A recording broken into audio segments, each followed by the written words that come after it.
Success and equity. You'll find them at BC. Success is what you want. Equity is when we give you the tools and help to get that success. It doesn't matter who you were before. We're here to level the playing field and create a fair world where you can succeed no matter who you are, what you look like, or where you were before.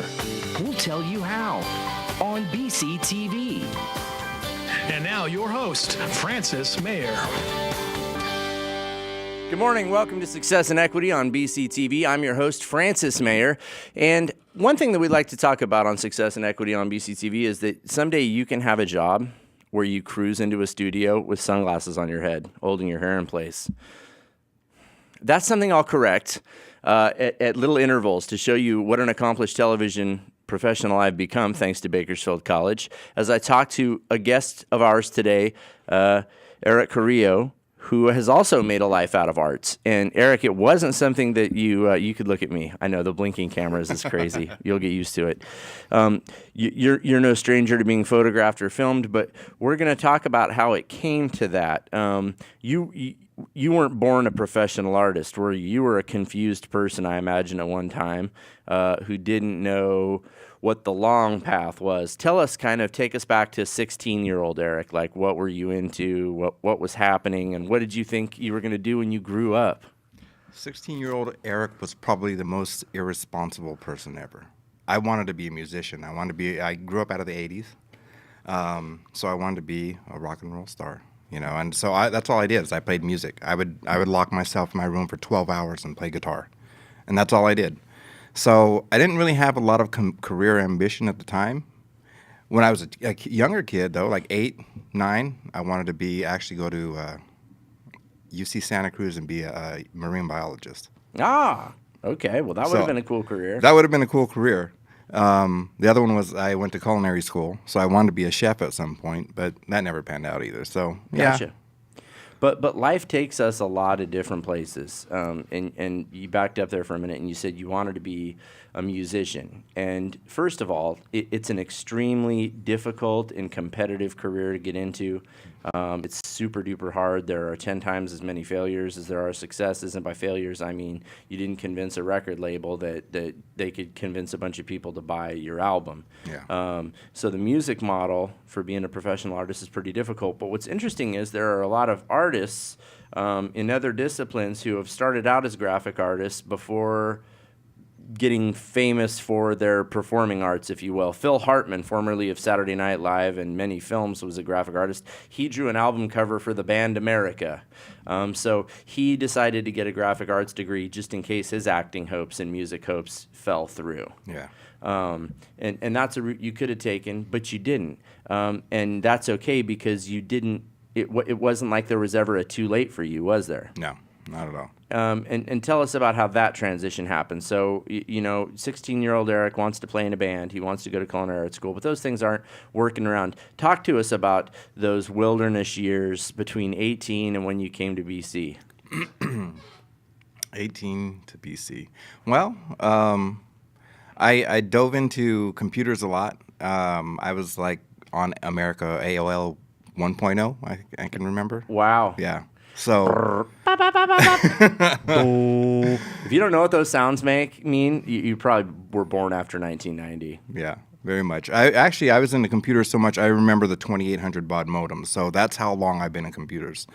Way a long time. I'm actually older than what I look. So I'm 45. Oh, wow. Yeah, people that say what? Yeah, you're aging well. Yeah. And you're not using Just for Men in your beer. You have a couple knowledge stripes. Yeah. But if you did use Just for Men, you could really pull it off on us. If your beard was jet black, that's spooky, though. When dudes pretend to be younger than they or claim to be, 20 years younger than they are, that's spooky. If women do it, you're like, okay, mom, sure thing. Yeah. But dudes shouldn't do it. So you got into computers, and that was interesting. It sounds like you followed your bliss pretty much. I think I got into computers because I've always been, like, younger. I was always top of my class. I was smart, honor student, all that other stuff. But I like to have fun. Like I said, I wanted to play music, so that came first before academics for a while.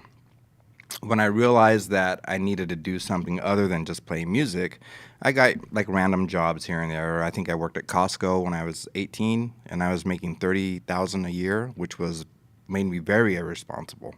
Because again, out of being from the 80s, I was one of those party kids, so $30,000 a year for an 18-year-old was very good party money. Right, and this was in the 90s. This was 88, 89. Oh, yeah, so you were cleaning house. I was cleaning house. You probably had yourself like a Camaro or something. And I was still living at my parents' house. Yeah! So, dude! I was making really good money at the time.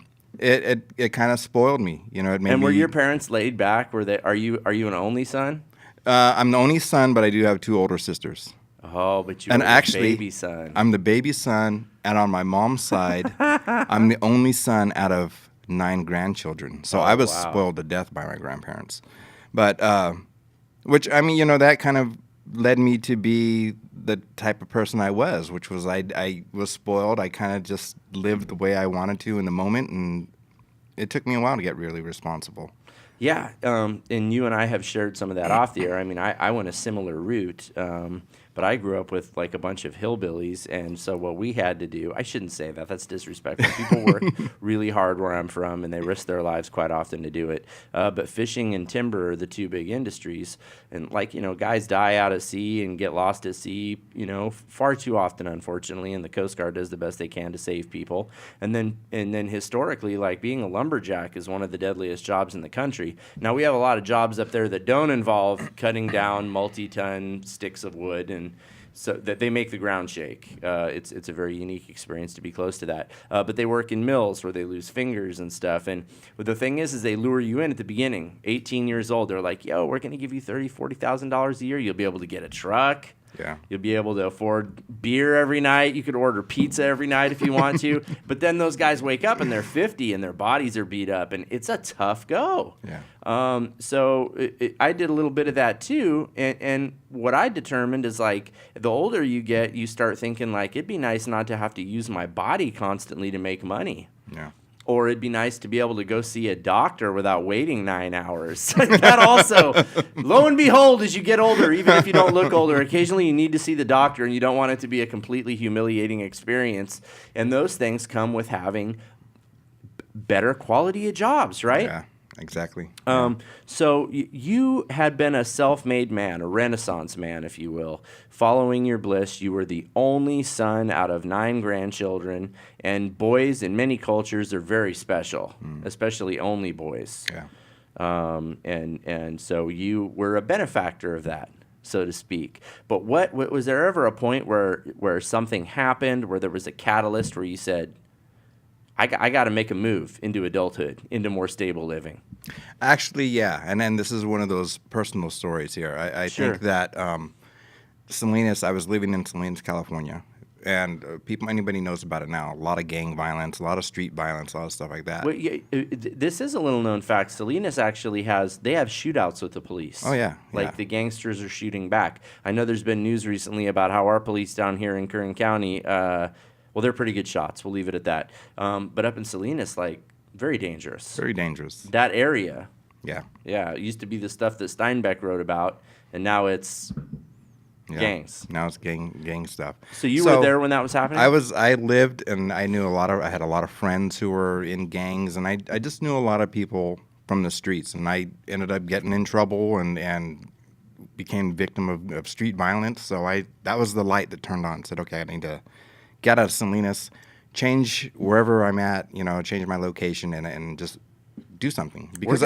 at that time I was still working in computers. I was working at the Department of Defense, but it was just the town. The town was a run-in town. We are going to talk more about this in just a minute because that's something Eric and I have in common. You would be surprised, I think, when the average citizen thinks of like a gangster or a gangbanger. They think of this easily identifiable street hood.